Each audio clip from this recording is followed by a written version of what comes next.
Welcome back to the Type Me channel. This is the last video in a three-part series about the cost of diabetes. Now, if you haven't viewed the first two videos, I definitely suggest going back and checking those out because a lot like Legos, they build off of each other, but definitely unlike Legos, if you step on one, you won't want to cut your foot off because of the excruciating pain. And beat drop. And then he cabled me and said, "I've got insulin, it works, come home quick." We ran out of insulin too. Some of our patients who had been treated and were well died from lack of insulin. That was a hectic time, particularly for me because I was supposed to make it again, and of course we did rediscover how to do it, and the secret can never be lost. All right, here's what we know to be true so far. The original patent for insulin was sold to the University of Toronto for $1 in order to attempt to guarantee that the drug would always be available for consumers at or below cost. The University of Toronto then gave permission to several manufacturers to obtain a license to manufacture and distribute the drug. The three-headed monster emerged from this opportunity, leaving a market share gap between just three manufacturers, which is Eli Lilly, Novo Nordisk, and Sanofi. Next, we spoke about the three-headed monster's success in obtaining patent extensions for insulin. We talked about drug prices, how those are set for out-of-pocket and insured costs, followed by a quick explanation of PBMs and how they affect prices for drugs in the United States. But today we're going to talk about the efforts being taken to eliminate drug price gouging. And I want to focus on some successes in the United States and across the pond. So we're at a time in history where drug prices have grown at an astronomical rate.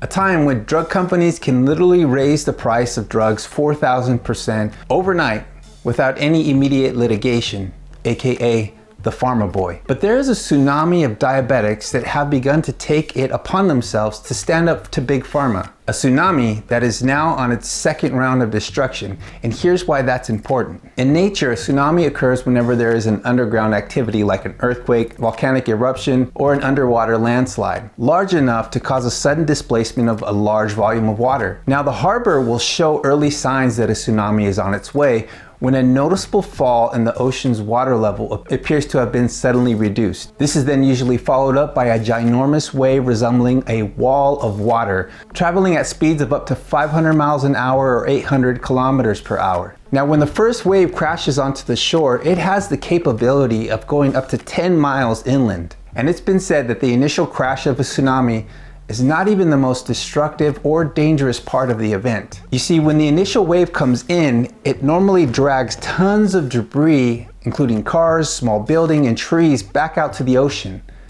And at this point, the corresponding waves then hit the shore loaded with all these sharp and broken objects.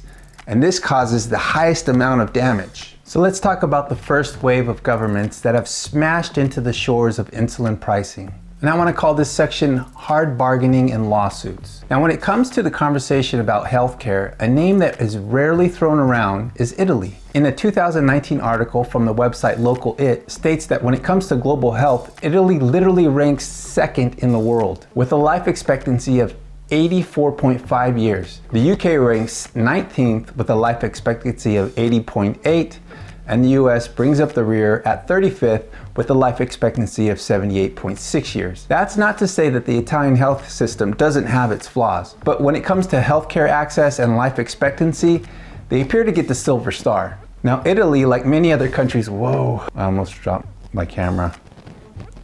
Well, Italy, like many countries in the EU, participates in a national health system funded by taxes. And whether this aligns with your political beliefs or not, Italy is getting it done. Through the Italian system, they are able to provide their citizens with doctor visits, medications, testing, and hospital care at virtually no out-of-pocket cost. So here's how their drug prices are set. Italy has a committee called Comitato Prezzi e Rimborso.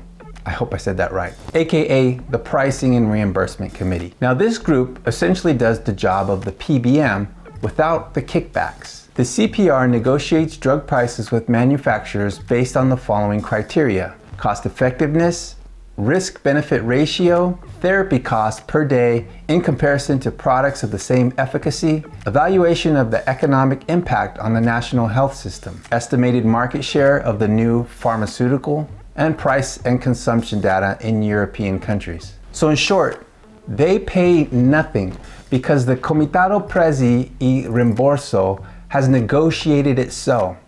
Now imagine if you woke up tomorrow and you were told the government has hired a committee to negotiate drug prices. From now on, you don't have to pay another out-of-pocket dollar for your diabetes medication ever again. What would that mean to you? Now here in the US, we are nowhere close to the success Italy has had with insulin cost, but we are making great strides. In May 2019, Colorado passed a bill, HB 1216, you may have heard of it. The Colorado bill outlines a capped copay cost of just $100 per 1 month supply of insulin, regardless of the amount needed. The bill also requires the Department of Law to investigate the pricing of prescription insulin drugs and submit a report of its findings to the governor, the Commissioner of Insurance, and the Judiciary Committee of the Senate and House of Representatives. Governor Jared Polis was quoted as saying, "The days of insulin price gouging are over in Colorado." Now this is exciting because since this announcement, 30 additional states have reached out to Colorado and have requested information about how this bill was crafted. Even individual counties in the US have begun to take matters into their own hands. Harris County in Texas filed a $27 million lawsuit against the 3 pharmaceutical companies, Eli, Sanofi, and Novo, as well as 4 PBMs, which are Aetna RX, CVS Caremark, Express Scripts, and Optum RX. The lawsuit claims that the mentioned companies have worked together to engage in price-fixing conspiracy to raise the price of insulin artificially high. As a direct result of this alleged conspiracy, Harris County has been overcharged millions of dollars for insulin and other diabetes medications. And just yesterday, Kentucky became the 3rd state to pass a $100 insulin cap bill, joining Colorado and Illinois. Do you hear that? It's the sound of waves. So what's next? I really believe that the tsunami attacking insulin prices is at its most dangerous point, and it's really going to take all of us individually doing our part to bring as many secondary waves as possible, because now is when we are at our most dangerous. I encourage you, reach out to your local representative, write a letter, share a Facebook post. It's going to take a unified effort to stop the insulin crisis. I hope this video was informational. I'm Ben, I'm Type Me. See you next time.